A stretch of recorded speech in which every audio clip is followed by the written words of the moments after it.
মালদা সব সময় piece piece করে খালি তাকায় থাকে, কোনোভাবেই সুযোগ পাইতেছি না কেমনে কি করবো। হ বাবা, ও তো খালি তাকেই থাকে।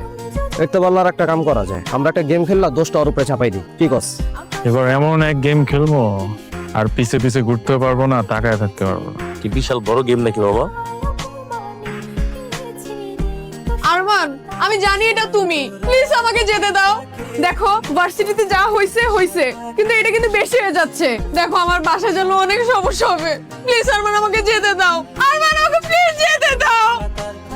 দেখো আরমান, আমি ভার্সিটি ছেড়ে দিব, আমি তোমার সামনে আসবো না। প্লিজ আরমান, আমাকে যেতে দাও প্লিজ। একটা মেয়েকে কিভাবে ট্রিট করতে হয় তুমি জানো না? এমন কেন করতেছো তুমি আমার সাথে? আমি কি করছি তোমার? কেন করতেছো এমন? আমি জানি না তোমরা কারা, আমি জানতেও চাই না তোমরা কারা।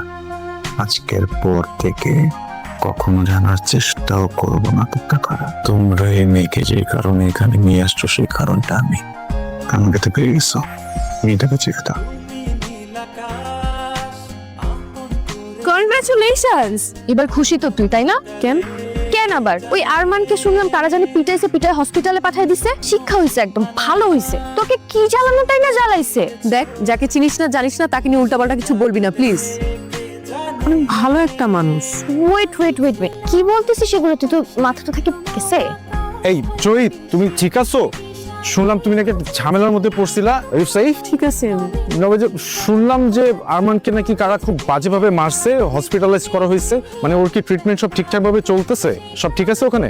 যে বাজেভাবে ওকে বাড়িগুলা দিছে, মানে হসপিটালাইজ করা ছাড়া তো আর কোনো উপায়ও ছিল না। তুমি কিভাবে জানলো ওকে কে কিভাবে মারছে? বলা বলি হচ্ছিল ক্যাম্পাসে, ওখান থেকে শুনলাম আর কি। একটা বিষয় নিয়ে অনেক সন্দেহ আছে, কিন্তু আমি শিওর না। যেদিন শিওর হব যে অনেকগুলো মানুষ হসপিটালে যাবে। কি রে? তোর সাথে আমার একটু কথা চাই তো। কি আরমান? আরমান, কি রে, তোর ক্লাসে নেই? তোর এখন কেমন লাগতেছে? এই বেটা, দেখতে তো এমনি পড়ে রইছে। এই সময় এই কথাগুলো ঠিক আছে? থাম, আমার প্রশ্ন করতে দে। বন্ধু তোর কেমন লাগতেছে? তুই ফাইজলামি করতে আসছিস আমার সাথে? আমরা এখানে আসিনি। আমাদের কি নিয়ে আসছে? কে নিয়ে এসছে? দেখো, কোনো সিন ক্রিয়েট করবা না, ওদের সাথে কোনো রাগারাগিও করবা না। তুমি রাগারাগির অবস্থায় নাই। আমি আসছি শুধু তোমাকে দেখতে, আর একটু রান্না করছি, ভাবছি তোমার জন্য নিয়ে আসি। শুনলাম তুমি নাকি একা থাকো, ব্যবহারেই বোঝা যায়। পরিবারের সাথে থাকলে তো ব্যবহার এমন হইতো না। খাবার দেওয়া হয়েছে? যাও, ওমা, খাওয়াবো না? আমার 2টা হাত আছে, আমি খেয়ে নিতে পারবো। আচ্ছা খাও, ওষুধ খাও, এরপর যাই। বলছি না যাও। ঠিক আছে।